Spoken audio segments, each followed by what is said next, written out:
Well, good evening. We are continuing our series in the book of Judges, and boy, do we have some really interesting things to talk about tonight from this book. You would think that you know everything there is about Gideon because when you grow up in church, the stories you hear are the stories of Adam and Eve, and then Noah, and getting into Joseph, Moses, and then Joshua, and then you kind of skip a little bit, and you get to people like Gideon and Samson.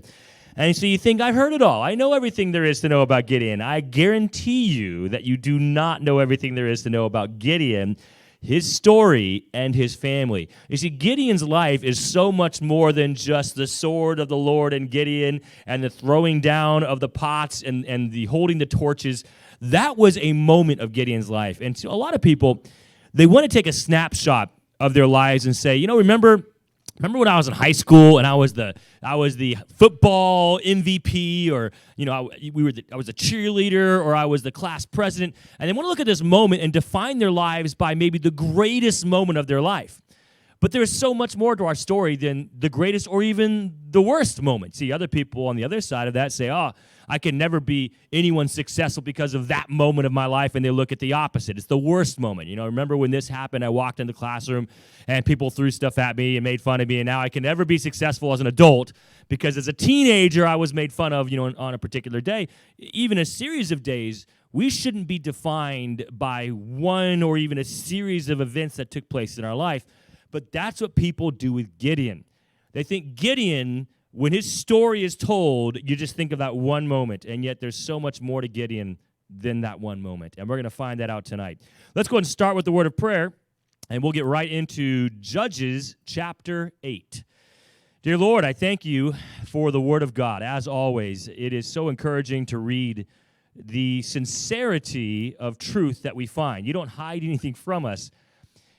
So many people are of the mindset that your word is made up by men and tainted, and yet, Lord, it's very obvious to me that if men were to have designed your word for the purpose of making themselves look good, these stories, the ones we're going to look at tonight, would not have been included. And so, Lord, there's many reasons why I believe your word is true. This is just one of them. You give us everything. You tell us the good and the bad about the people that serve you, and that encourages me knowing that you're not just looking for people who always make good choices. We don't exist, but you use even those of us who've made mistakes. I thank you for that truth. In Jesus' name, amen. Okay, we are past the point where Gideon broke the pots, held the torches, they screamed the sword of the Lord in Gideon, and then charged into that camp. By the way, the Midianites, the ones that they were fighting, had over 120,000 soldiers. Over 120. Do you guys remember how many soldiers followed Gideon? 300, that's right. 300 soldiers followed Gideon. 120,000 soldiers followed the Midianites. Can you maybe sympathize a little more with Gideon being concerned before the battle and why God that last time proved to Gideon, I have not forgotten you. Even before Gideon requested it in chapter 7, God said, just go into the camp and listen, and giving him the final confirmation because he was about to go to war with unbelievable odds. 120,000 warriors versus 300. These guys weren't even warriors. I mean, the men who followed Gideon were people who had not fought in a war in quite some time, if ever. And these guys were not warriors from their youth like the Midianites surely would have been. All right, verse 1. The battle's not done yet. It's almost done. The Midianites are running away. Verse 1, and the men of Ephraim said unto him, why hast thou served us thus, that thou callest us not when thou wentest to fight with the Midianites? All right, let me give you some backstory. Maybe you heard last Wednesday and you remember what's going on here. Maybe you missed last Wednesday. Let me catch you up. Gideon had multiple tribes follow him originally into battle. And then God said, you got too many people. So then 10,000 left. Then you got too many people. So then he split it down to 300. But the 300 were from multiple tribes. There was one tribe that was not represented of these northern tribes of Israel. One was not represented. It was the tribe of Ephraim. And so once the people threw down the pots, held the torches, yelled the sword of the Lord of Gideon. What happened? The Midianites started killing themselves. God struck fear into their hearts, and they slaughtered themselves so that the soldiers of Gideon just basically watched until finally the Midianites started fleeing. And now you've got essentially 300 men chasing tens of thousands of men. If the tens of thousands of men would just turn around, stand their ground, and fight, aside from the power of God, Gideon and his men would have been wiped out. But they didn't stand. They didn't churn. They didn't look behind them. They only ran in fear. I know if you've ever worked with animals, there's certain types of animals that are prone to fear more than others, horses being one of them. And as a young man, I grew up with horses, and I was told by my mom, who loves horses, do not stand behind a horse, do not scare a horse from behind, because they will not churn. Most horses will not churn to see what's going on. They will react immediately. And horses react by kicking if they're scared or just dashing off, one or the other. If they're hobbled, tied to something, then they'll probably kick you. So there are people who, like horses, don't consider what's going on around them. As soon as they're frightened, as soon as they're scared, they just start lashing out. They don't turn around and evaluate what's taking place behind them. There are others who just run and just keep running until they run out of breath or till someone forces them to pay attention to what's going on. As a parent and 5 kids, I constantly consider the choices my children are making and the choices I'm making that affect them. I do not want my kids to be like this group of people that when fear strikes, they don't turn back. They just run forward in fear. As an adult, that can be so detrimental to your relationships. That can be so destructive to your finances if you just run in fear without considering your surroundings. Now, these are soldiers running in fear because God struck fear into their hearts. God is amazing where he can take 300 people and defeat an army of 120,000 plus with nothing but fear. Fear is a powerful weapon, used for both good and for bad, you might say. And we find that more evident today than probably we have in a long time, fear.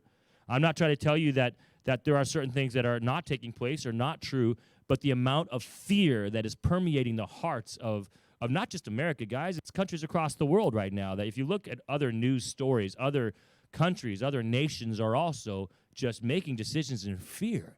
And people in their fear aren't stopping and evaluating. They're just running. And it doesn't really work well when you do that. It didn't work well for the Midianites. They're running in fear. And so Gideon recognizes we are not going to be able to clean the slate here and wipe these guys out. They'll eventually run away. We need some help chasing them down. Well, he's not going to go back to the men that he already sent away, most of which left because they were scared. So he sent a messenger quickly to a nearby tribe called Ephraim. And he said, we need your help. This is the end of chapter 7. He said, we need your help. So the Ephraimites came out, and they helped Gideon. We're told that in verse 25, the Ephraimites, they took 2 princes of the Midianites, Oreb and Zeb. They slew Oreb and Zeb and then named the rocks after these guys. Well, the Ephraimites, after killing these 2 kings, they come to Gideon. Now, keep in mind, the battle's not done. The Midianites are still running.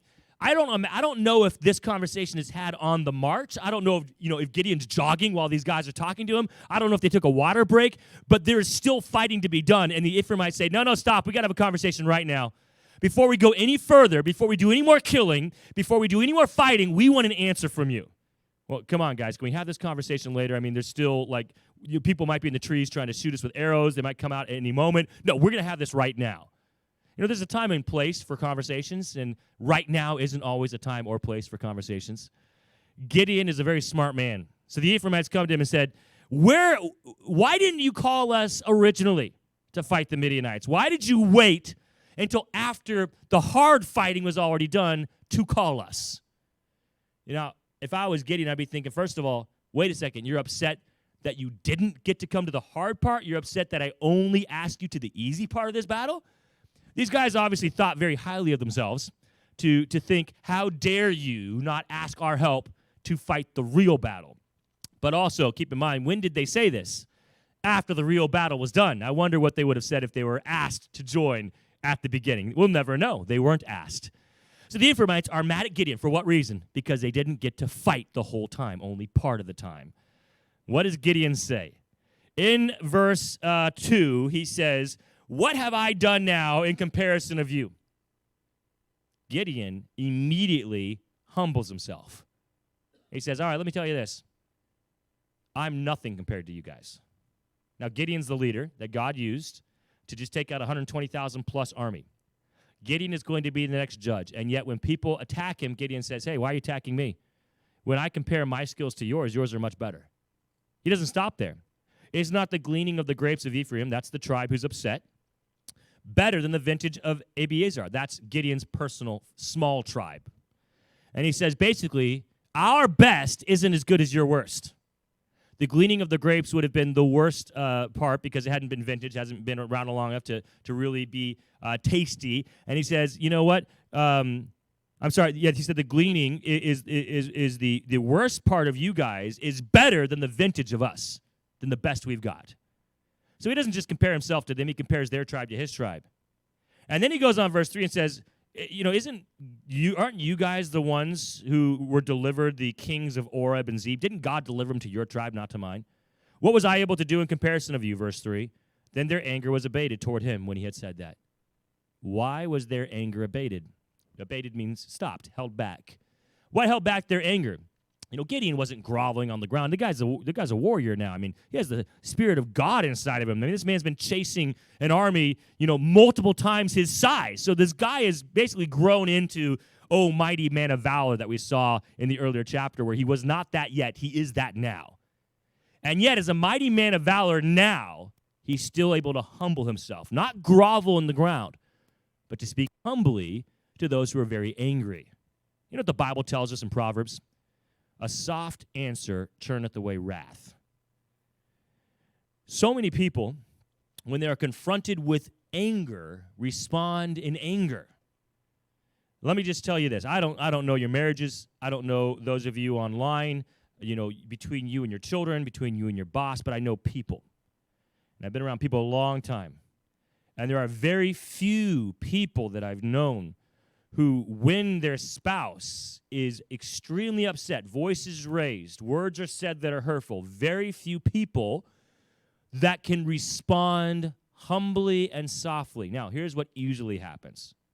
If someone's yelling at you, a spouse, a boss, you know, a friend, you will either get so upset you'll walk away, so sad you'll walk away. You know, some people cry and walk away. Some people are angry, walk away. You just walk away. That's not a soft answer. That's abandoning the conversation. Others respond in like manner. Neither one of those is helpful to the health of your relationship. It takes two people to argue. The person who's trying to get mad at you cannot argue with you if you do not engage them in an argument. They say, well, that's the problem. I try to respond, but it just makes things worse. It might be the way you're responding. Well, I don't yell back at them. Yeah, but are you using similar language that they're using? Look at Gideon. This is a perfect example of how to diffuse an argument. I'm not going to tell you it will work every time because there are just crazy people out there. No matter how humble, no matter how soft of an answer you give, they're just going to yell and scream. And so at some point, maybe you do need to walk away. Hopefully, this is not the person you're married to. Hopefully, this is not your child. Hopefully, this is not your boss. Hopefully, this person loves you enough, you know, a close friend, a family member, where if you stick it out and listen and then humbly respond, not grovel on the ground, not kiss their boots, that's not what's going on here. Gideon is diffusing the argument by saying, really, what are you guys so upset about?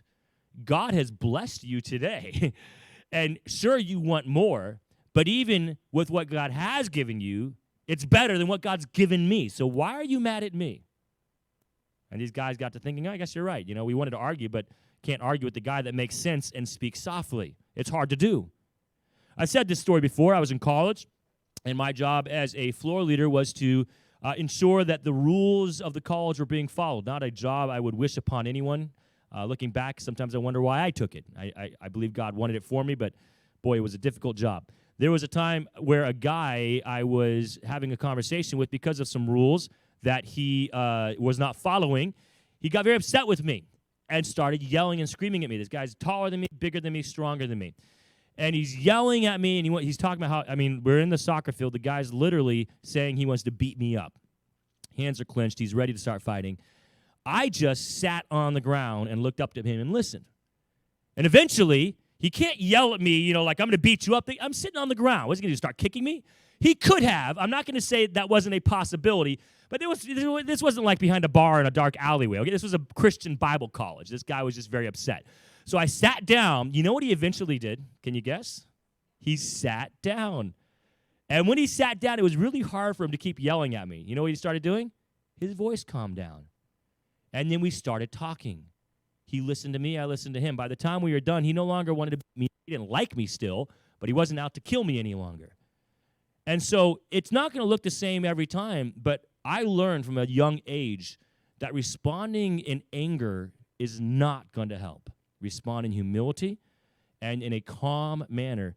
And not every time, most of the time, that will fix the problem enough where you can actually address the real issue rather than saying something you'll regret later.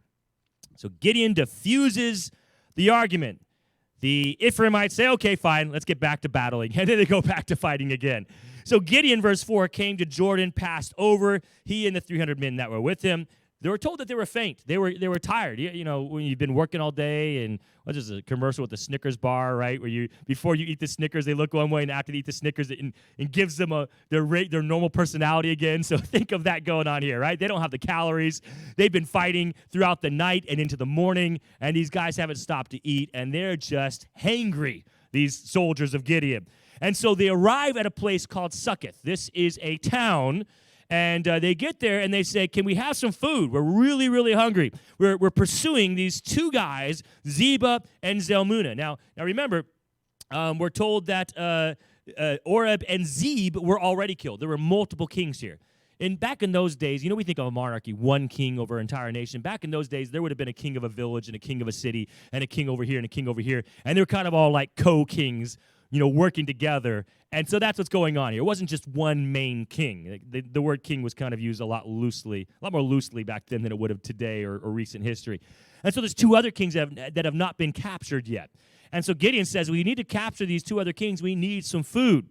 Well, the men of Succoth say, what happens if you don't capture these kings and you lose the battle and they find out we helped you? They're going to come after us. So, no, you can't have bread. Now, here's the thing. These guys wanted to sit on the fence. They didn't want to help the Midianites. They didn't want to help the Israelites, the army of Israel. And they were hoping that by sitting on the fence, they wouldn't be messed with. Now, I preached a message Sunday a few Sundays ago. I'm not going to re-preach it today, but there are times where you cannot sit on the fence. It may seem that the wisest decision is to sit on the fence, and looking out at this passage objectively, not being a part of it, we'd say, well, it seems to me Succoth made a good decision. You know, don't choose a side. But when you're forced to choose a side, and if you don't choose a side, then both sides want your blood. So choose a side. And folks, I said it the other Sunday, we're forced to choose a side. Sitting on the fence is not the wise answer at this point in our lives. Choose a side. And then don't look back. Choose that side and go all the way. And if it be the Lord, then choose the Lord. And if not, then not. But choose a side. And so these men of Succoth, in what they thought was wisdom, didn't choose a side. You know what Gideon said? I'm coming back for you.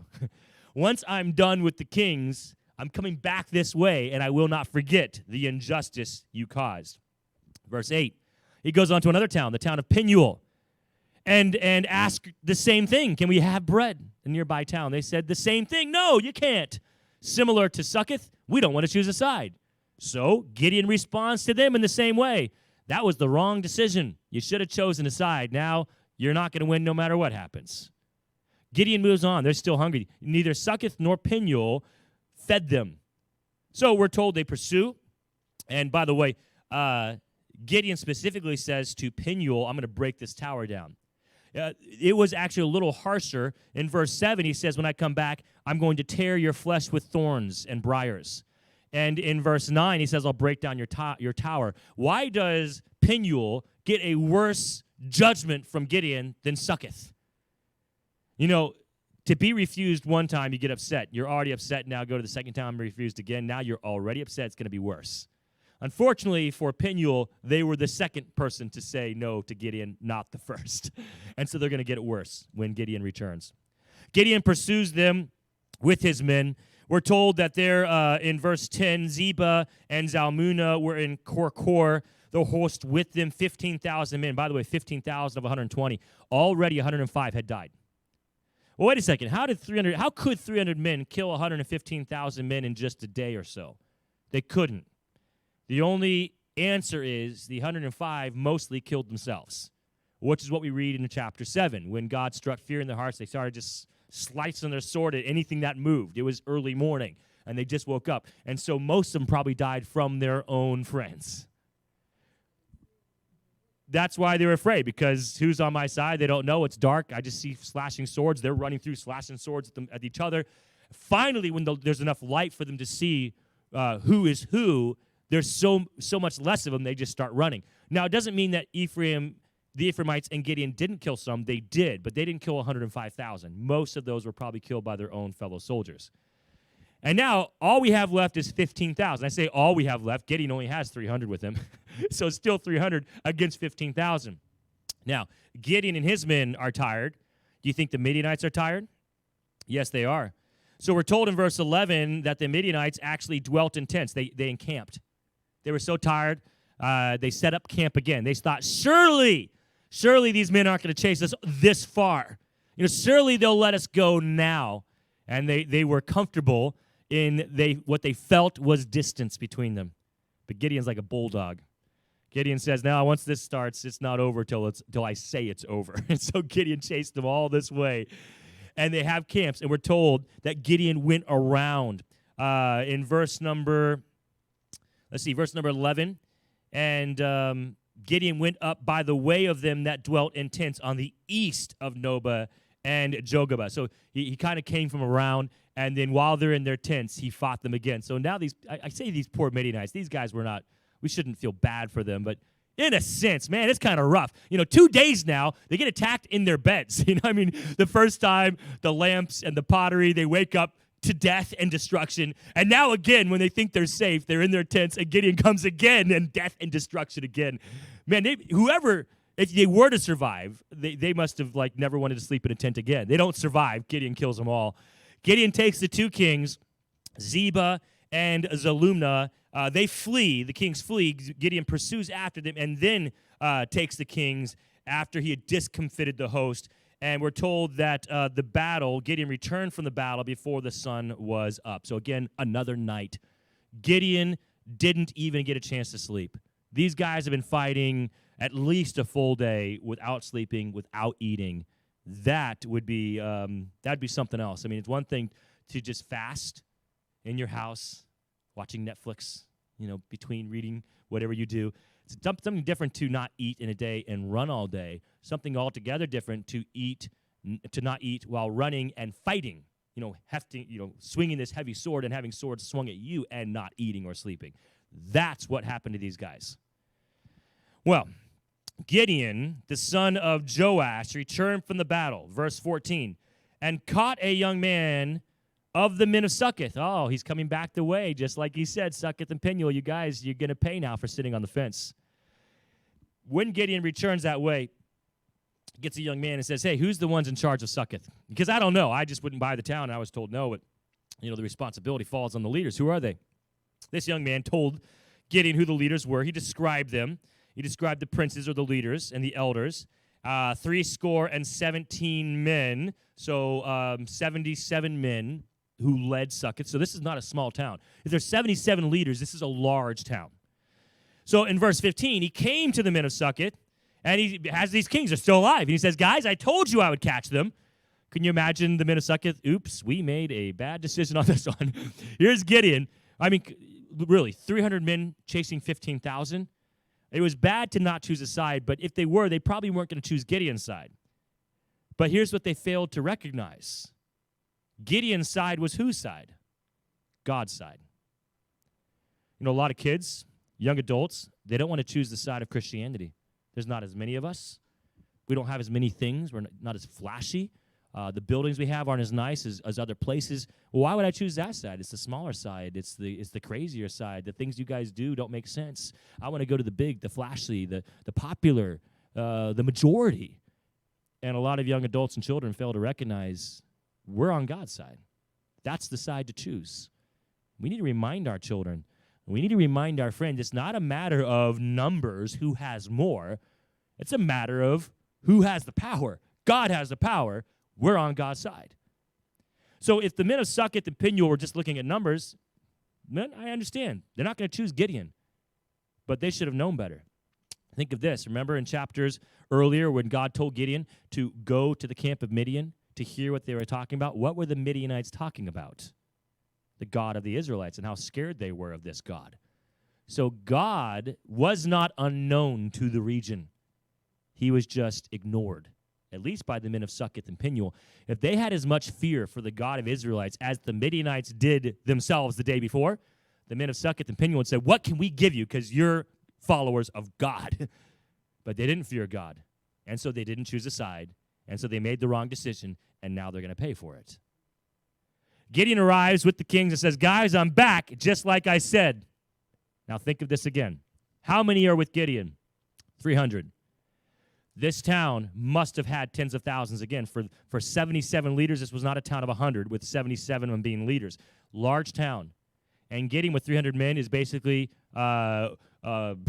running the town, and no one stands up to him. Can you blame him? You just took out an army of 15,000. You have their kings. What can we do against you, even though we outnumber you? They're now figuring out it's not numbers. It's God. And now they're scared. A little too late, guys.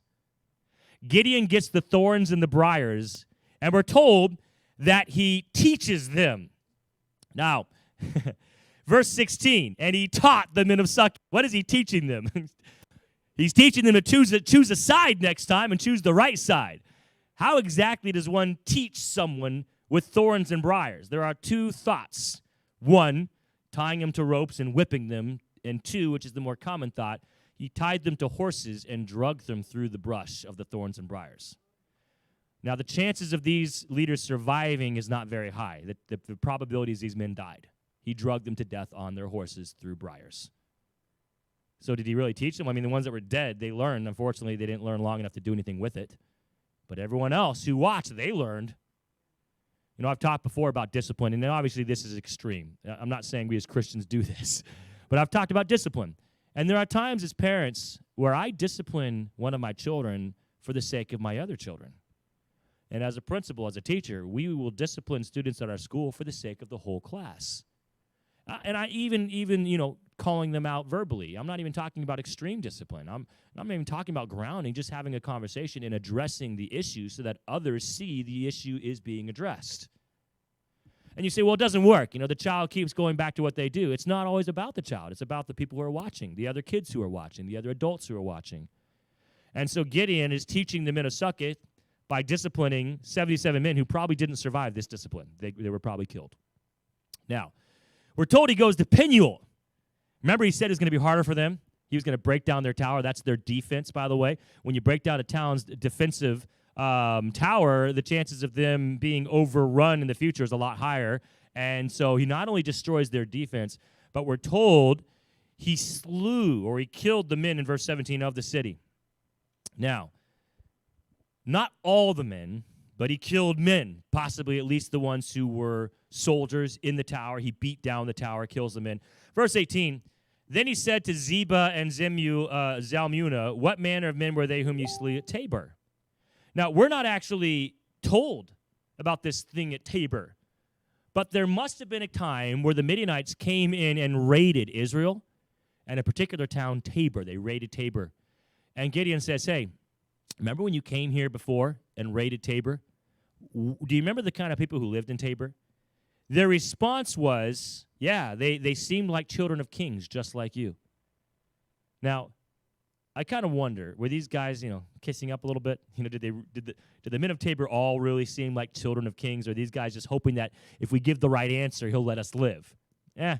We don't know, but I can't imagine that all the men of Tabor looked like children of kings. I kind of feel like these guys are embellishing, hoping that by embellishing the truth, it will gain them favor. Unfortunately, there is no favor to be won.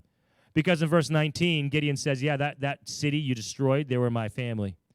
If you had let them live, I might have considered letting you live. Whether that's true or not, we don't know. But Gideon said, you killed them all, so justice will be served, and you're going to die. Now, this gets really interesting. In verse 20, Gideon, by the way, Gideon has a lot of kids. You're going to find that shortly. He has like 70 kids. The guy has a lot of wives and a lot of kids. His firstborn, I don't imagine he has 70 up to this point. He will have 70 by the time he's dead. But he probably still has quite a few right now. His firstborn is with him. It seems that one of the 300 is his firstborn, which is very interesting, that Gideon would take his firstborn into battle with such odds. But he did and does, and his firstborn's here. And he tells his firstborn, up and slay these kings. What is Gideon trying to do? He's trying to teach his son to, man up and to realize that life is death and that you got to be willing to kill people if you want to be strong. I don't think that's the case. I think Gideon is trying to impart honor on his son, because to say I killed 2 kings, who can say that? Very few people can say I killed not 1 but 2 kings. Gideon is trying to set his firstborn son up with honor that will last a lifetime. But his firstborn refuses. His firstborn is scared. We're not told how old his firstborn is. He could not have been 8 years old. This firstborn is still with Gideon, which means he was not left by the wayside, which means he ran with the army for at least a full day without eating and fought.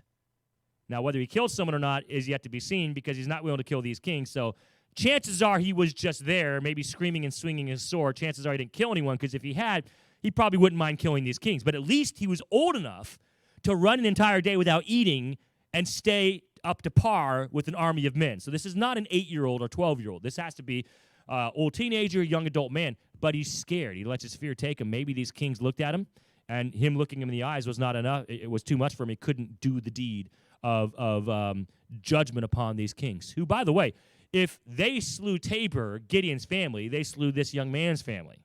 And these kings do deserve to die. And yet this young man isn't willing to do it. The kings actually goad him on. And we're told that they say in verse 21, Zebah and Zalmunna said, "Rise thou and fall upon us." They look at this young man and say, "Do it. Do the job. Kill us. Come on. End it right now." Once they realize that they're going to die, they don't want to wait any longer. They just want it to be done. They say, "For as the man is, so is his strength." Now they're kind of taunting him. I don't know if they're taunting him to make him do the job, or if it's their last chance to say, "Aha, you're nothing, you're trash." They're basically saying, if you can't do the job, you're not really a man. That's what they're saying. Gideon doesn't like these worthless kings talking that way to his son, so guess what Gideon does? Does the job himself. So Gideon gets up and kills these 2 guys himself. This is kind of a hard thing to apply today. Hopefully you're not asking your child to do anything like this. But as parents, there are some hard things we ask of our children. And I would hope it's because, for their good, for their betterment, for their honor. And I don't know what Gideon did to prepare his son up for this moment, but obviously there wasn't much preparation because his son's not ready. But let me say this. 2 days ago, was Gideon ready? 3 days ago, what was Gideon doing? "Dear Lord, if this is really what you want, prove to me again and again and again." And, doing his crops hidden. And you can't really blame the guy. I mean, the Midianites were kind of destroying cities in mass. So, Gideon wasn't necessarily so cowardly as he was just kind of smart, but there was some cowardice going on. And I don't think Gideon, a week ago, could have done this deed. And so now Gideon's expecting his son to do it. I mean, his son's been living with Gideon his entire life. And as the father, there goes the son, usually. And so here's my point today. Sometimes the things we ask of our kids, they're not ready. We expect them to be, and they're not. And we have to recognize they need more time, just like we need more time. Gideon is only able to accomplish this because of what God did in his life in like the last literally 3 to 6 days. And yet he expects his son to be where he is today? He's not. I look at my kids. I have my oldest is 11. My youngest is now a year and a half. And in between, I've got one who's 6. And there are times where I, as a parent, forget that my daughter is only 6. Sometimes I think she's 11. I treat her like she's 11. And I treat my middle daughter like she's my oldest daughter, and it's not fair to my 6-year-old to expect her to be an 11-year-old. And I remind myself of that, and I rein myself in. But you know what else is going on? My 11-year-old and 10-year-old are also expecting my 6-year-old to be a 10 and 11-year-old. And so I have to remind them, too. I say, look, she's 6 years old. She's not ready. She's not old enough. She can't handle what you can. You couldn't when you were her age. And so we need to remind people that children aren't adults. And young adults haven't been around as long as we have, and we need to be gracious. And Gideon was asking a very hard thing of his young son. When I say young, we don't know how young, but obviously younger than Gideon. He's asking a hard thing of him to kill two men who aren't in battle, who's, are basically probably bound, hands behind their back, and he's saying, now go kill them. Should it be done? Yes. Can it be done? Yes. But it's a hard thing to do. And Gideon's expecting a lot. And can you imagine the shame Gideon's son felt after that? Oh, I let my father down. All the soldiers, I've been with them all day and, upheld my honor till this moment. I mean, his son probably hung his head in shame because he couldn't do the thing that was asked of him because he wasn't ready. And we as parents sometimes shame our kids because we ask something too difficult of them they're not ready for, and when they can't do it, they walk away feeling guilty. So parents, you have a lot of power in your hands, and my advice is to consider deeply what you ask of your children. Parents, teachers, adults in general, we're dealing with people who haven't been alive as long as us, who have not experienced the things we've experienced and therefore cannot know the things we know. Do not expect them to be you. They're much younger than you. And think back to who you were when you were their age. And hopefully that will rein in your expectations. Breaks my heart to see parents who love sports and are so good at sports and expect their 8-year-old to hit home runs. What are you thinking? Come on, man. Could you hit home runs at 8 years old? No, but I can now. Well, come on. These parents are like yelling and screaming at the umps and the referees because the kid messed up and the referee calls it, and the parents, how dare you call out my kid? They're kids. Let the kids learn. Let the kids grow. And so we're expecting kids to grow up way too fast, and it's damaging their psychological and emotional balance. I feel bad for Gideon's son. So Gideon kills these kings, and then we're told that Gideon makes a big mistake. I'm not going to read the rest of this chapter. I'm just going to kind of walk you through the rest of this chapter. Gideon, after the battle, the people of Israel come to Gideon, and they say, Gideon, will you essentially be our king? Now, they say, will you judge over us? But they say, will you rule over us in verse 23, and then your children rule over us after you? Well, that's not a judge. When you rule and then your children rule, verse 22 is the request. Will you rule over us and your son's sons? That's a monarchy. They're basically trying to set up a monarchy, like the Midianites had and like other people had. They want to have a king. Well, I thought that was later when they wanted to have a king. Yeah, it was later, but it's also now. Saul was not the first time the Israelites essentially wanted to set up a monarchy. Gideon, they want to do that with. Gideon has the wisdom to say no. He says, no, I will not do that. No, I will not rule over you in that manner, nor will my children, nor my children's children rule over you. He says, God will rule over you in verse 23. That's the best answer Gideon could have given. He says, but, I do have a request of you. I did a hard thing for you. Yeah, you started off well, Gideon. You should have just stopped there. But I did a hard thing. I defeated the Midianites for you. So can you return to me some money? In verse 24, I would desire a request that you would give me every man the earrings of his prey. The Midianites, they had earrings, golden earrings that they wore. And he says, I know you collected them. I know when you killed them, you looted their body and you took the earrings. So I know you got them in your pouches. I want the earrings, the gold. The guy says, wow, that's a small request. Sure, take their pouches. There's a blanket, a robe on the ground. They pour it on there, and Gideon takes all the gold. And on top of that, there's some other things he takes, and that's some clothing and some golden necklaces and some things that were chains around the camels. The Midianites were so rich, they decorated their camels in gold. So Gideon walks away as rich as a king. He says, I don't want to be king, but make me as rich as a king. Oh, Gideon. Oh, you should have just walked away. But he couldn't. He was greedy. And did Gideon love God? I think he did. Did Gideon really want to be used by God? I believe he did. But Gideon also loved money. Now think about this. A week earlier, Gideon was a farmer, just a farmer of a small plot.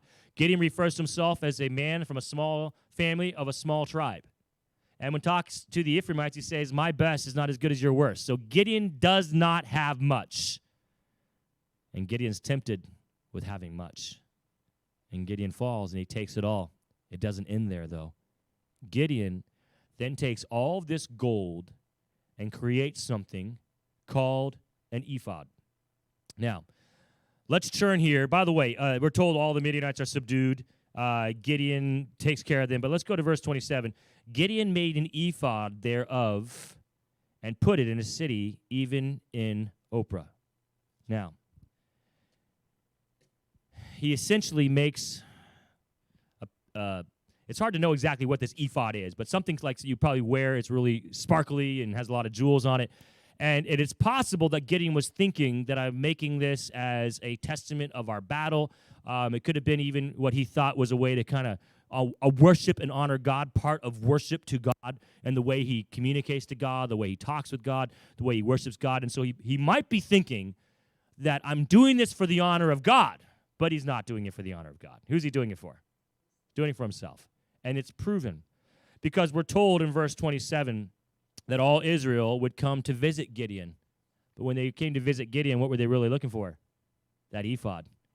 They went a-whoring after the ephod. What does that mean? It means they lusted after, they wanted it, and they worshiped it. Gideon might have been thinking, we're going to use this to worship God, and what happened is they just ended up worshiping that.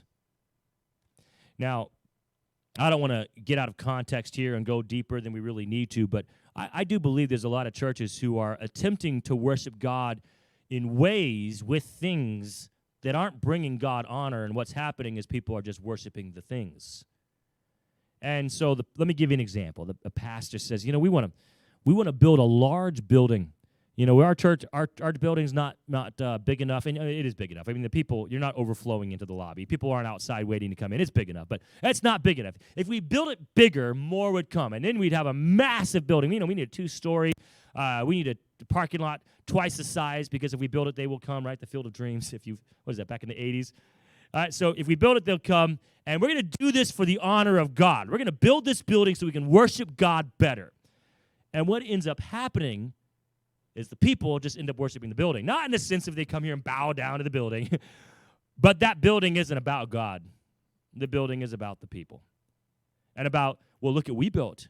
Look at we did. Look at we have. Look, from the beginning, the pastor's view was wrong. We need a bigger building to worship God, where in the story of Gideon, God says you have too much, I want less to worship me. I'm not saying we need to go outside and live in a shack to worship God. I'm just saying, never use the philosophy that we need more to worship God. That's not biblical. If God gives you more, praise the Lord. Use it for him. But you don't need more to worship him. And Gideon didn't understand that. From the beginning, right? More people. God says, no, you have too many. More money. And unfortunately for Gideon, God didn't stop him this time. And so the people ended up worshiping this ephod, whatever it was, whether it was some kind of idol or clothing, bejeweled clothing, a vest of some type. And it was not a device to worship. It was a device of worship.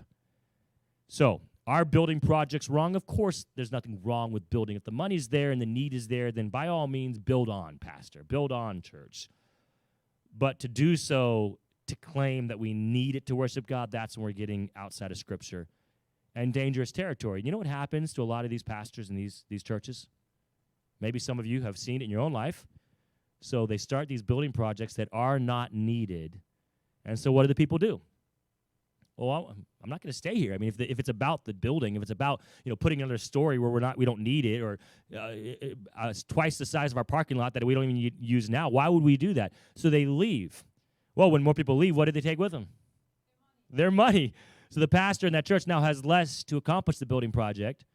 The building project puts the church in debt. And not always, but I've seen it many times, oftentimes. You know what the pastor ends up doing? Leaving too. Can't stay when the church is now like $300,000 in debt. So the pastor now leaves. And so whatever people are left who really love that church are now saddled with literally hundreds of thousands of dollars of debt because they bought into the belief that we need this to worship God, and you didn't. All right. We're told through the rest of this chapter that Gideon had sons, 70 of them, and one of them was Jerubbaal. We're told that he had a lot of wives. It reminds me a lot of Solomon, by the way, and this man with all of his wives had 70 children, one of which, though, he had with a concubine from a separate location, a separate town, and Shechem was the town, so this woman was from Shechem. I don't know if Gideon was visiting or she was visiting, but somehow He met a woman from Shechem, took her as his concubine, had a son, Zerubbabel. And there's a reason for his name being mentioned, because chapter 9 is pretty much all about Zerubbabel and what Zerubbabel does Abimelech, excuse me. Zerubbabel is Gideon. That's Gideon's nickname, excuse me. Abimelech is his son. So chapter 9 is a lot about Abimelech and what Abimelech is going to do to Gideon, or Zerubbabel, his nickname, to his lineage. You know, Gideon started off well, ended poorly, and it affected his children strongly. So here's what I want to ask you tonight. Does God use imperfect leaders? Yes. We know that. But don't we want to justify it by saying, yes, God uses imperfect leaders, but he uses the near-perfect imperfect leaders, right? Those are the ones he uses, right? Oh, no? So he'll use the really sorely imperfect leaders? Like David was an imperfect leader. Like Gideon was an imperfect leader. Like Solomon. Like Saul. Do I need to keep naming them? Even Moses had issues. The guy was a murderer. Ran from God for Guys, it took God 40 years to get Moses to the spot where he needed to be, where he should have been earlier. 40 years. He was not a perfect leader. Joshua, good leader. But when Joshua was dead, most of Canaan still had issues because Joshua as a leader didn't encourage the people to fulfill God's work. And so Joshua says, choose this day whom you will serve. As for me and my house, we will serve the Lord. Easy to say, the guy's about to die. But he left the entire nation of Israel with constant temptation of other nations that Joshua failed to conquer, that God gave him the power to do so. You give me a leader, they're all imperfect. And not almost perfect, but imperfect. No, they all got really major imperfections. And yet God uses them anyways.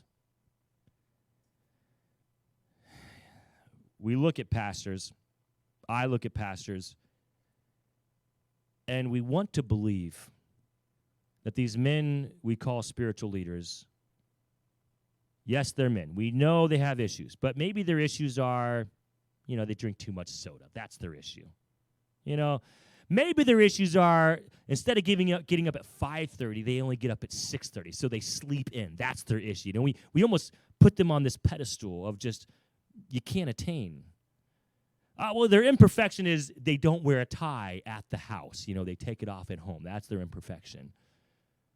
Their imperfection is once in a while they're upset at home and, they go to bed slightly angry. That's their imperfection. But how dare those pastors have the human condition of sin in their lives? How dare those pastors ever evidence that they are just like other people? Because as soon as they do that, it's over. As soon as these spiritual leaders, men or women that God has placed in our lives, as soon as they show to us they're just like us, well, I can't follow them. Guys, that is a hard thing to attain. No one can. There's only a few responses that a pastor can have, like myself. And I'm going to tell them to you. I'm going to give you our secrets, okay? You guys ready? I'm going to tell you the secrets of pastors. Secret number 1, that is, don't ever get too close to someone. That's how you put on the facade of near perfection, imperfection but near perfection. They don't ever really get to know you. Because the moment they get to know you, they recognize, wait a second, you're a lot like me. Well, why would I stay here then? And pastors are scared of you getting to know them. In fact, when I went to college, that was literally told us by pastors who came in. They say, we advise you not to have, ready for this? Do not have friends in the church. Because if you do, and they find out you're human, they'll leave. That broke my heart, because as a young man, I love friends. I love having friends, and I thought if I'm going to be with people, I want to be their friends. And I thought, how does that work? How can you be a pastor and I have friends? And guess what? I'm a pastor, and I have friends, and guess what? A lot of my friends over the years have walked away. Exactly what that pastor has said. Not all of them. I still have very good friends in this ministry and other ministries, but it's true. That pastor was right. There are people that I have befriended over the years, and once they got too close to me and saw that I'm just like them, they walked away. It does happen. And so that's a pastor's secret, is if you don't want that to happen, then stop having friends. Now, unfortunately, there's consequences on both sides of that decision. Neither one is really the perfect answer. Not having friends, you'll never be endeared to your people. They'll never be endeared to you. That has consequences. Having friends, some of them will recognize your humanity and walk away. That has consequences. And so for me, I've chosen to accept the consequences that don't put me in the wrong. And if I choose to be friendly and to connect with people and they can't accept my humanity, that's not on me because I'm human. But if I try to be something I'm not, an angel, and, you can't be my friend, well, now that's on me, and I'm the one causing the problem. So I've accepted the consequences. And I am friendly, and I do have friends, and I try to connect with our people, and some can handle it and some cannot. And that's between them and God. I'll do my best. All right. Secret number 2, play the game. Have friends, but play the game. Is the idea of this. The pastor and his wife, bitter argument, to the point of yelling and screaming. The doorbell rings, and they put on smiles. How are you doing? Great. Everything's so great today. I love my wife. She is just such a sweetie. The love of my life. Couldn't ask for anything more. And people walk away thinking, I wish I had that marriage. I wish we could be like that. And then the pastor walks in with his children lined up. I mean, the kids' hands behind their backs. They're not even touching each other. They sit down. They get out their Bibles, and they stare at their father as he preaches in the main service with the adults. And the people think, wow, what is he doing? And what does he give his kids? What is he feeding them that makes them do that? I wish my kids would do that. And then they get in the car, and the father starts yelling, and the kids are throwing the Bibles and tearing up pages, and they get home and, kicking the dog and all kinds of craziness. But they play the game, and they play it well. Here's the problem. You could see, I say a problem. There's so many problems with that. Here's one problem with that. You can play the game, but the ones playing it know it's a game. And to me, the most important, I'm not going to apologize for this, but the most important people in my life are my kids, my wife and my kids. And I'm not willing to play a game for you to lose my kids, and that's exactly what will happen if I play the game. I'll lose my kids. I know that. I've seen it happen. So these pastors are playing the game for the sake of their congregation, and they're losing their kids in the game. And some of them losing their wives, because even women are like, I'm not putting up with this mess. My husband can't even be a real man around people. He can't even own up to his mistakes. I'm not going to live with that. And they walk away. And then he loses it all. The ones that do play the game to the end, they lose their kids. And the ones that don't lose their kids, it's just a game for them anyways. It's not real for anyone. So that's secret number 2, play the game. Secret number 3 is just be yourself, and if people like it, well, then great, and if not, there's the door. And so that's just like the extreme opposite of the first 2 secrets, and I don't know how that's helpful, but there are people like that. Either you like me. This is what they say. They'll say this. Look, you either love me or you hate me. And they smile as if you hate me, it's your problem. If you love me, that's because I'm lovable. And they make it sound like it's a good thing. But what man would say you'll either love me or hate me? That is not a healthy thing to say from a spiritual leader, like it has to be either one or the other. There's no middle ground. Can I just kind of like be okay with you? No, you'll either love me or hate me. Well, then we got some problems if it has to be one or the other. So that's secret number 3, is force people to basically cultishly follow you no matter what, or just there's the door. And so the ones that are left, you can be whoever you want, do whatever you want, because they ain't going anywhere, because you already warned them. You either love me or you hate me. Secret number 3. There's a reason they're secrets, because none of them are good. Because when you hear these, it makes you shudder to think that spiritual leaders are like that. That's why they're secrets. So I've blown the secrets. Now you know the truth. Here's what really goes on. God uses imperfect people. I'm a man. My wife, a woman. We are no different than you guys. We love God. We love each other. We make mistakes. We have issues. We have arguments, disagreements, things that we have to work through. My kids are not perfect, things they have to work through. But the greatest benefit to my family is our love for God. And that's real. That's not a game. That's not something we're just putting out there for people to see. We really do love God. That is what would keep our family from the destruction you see in so many other families. Not because I'm a pastor, not because I'm near perfect, because I love God. And that's something any family can have. You don't have to be a pastor or a pastor's wife. You don't have to be pastor's children to love God. Any family can do that. And when you do, that's when you will have a not near perfect family, but a healthy family. Healthy doesn't mean you never have problems. Healthy means you're going in the right direction. Gideon loved God. I do believe he loved God. Gideon just had a money problem. He had a money greedy problem. And he got him in trouble. Going to get his kids in trouble. In fact, it's going to result in his kids being killed. All 70 of them. They're going to die because of Gideon's issue, sin issue. Now, look, I've got sin issues in my life, but I keep a short rein on them. I don't hold on to them. I don't hide them. I give them to God immediately. My wife has sin issues. She doesn't hold on to them. She doesn't pretend they don't exist. My wife and I are sinners, but we also are repenters. We regularly apologize to God and to each other when necessary. And so that's the second thing that we got going for us, and that is humility. Do not look for perfection from me. You will not enjoy what you find. But what you can expect to see from me and what you should expect to see is that I love God and that I can display humility. That you should expect, and that you will find. You will find the imperfections that come along with that because they are there. And I'm sorry that I will disappoint you because I will.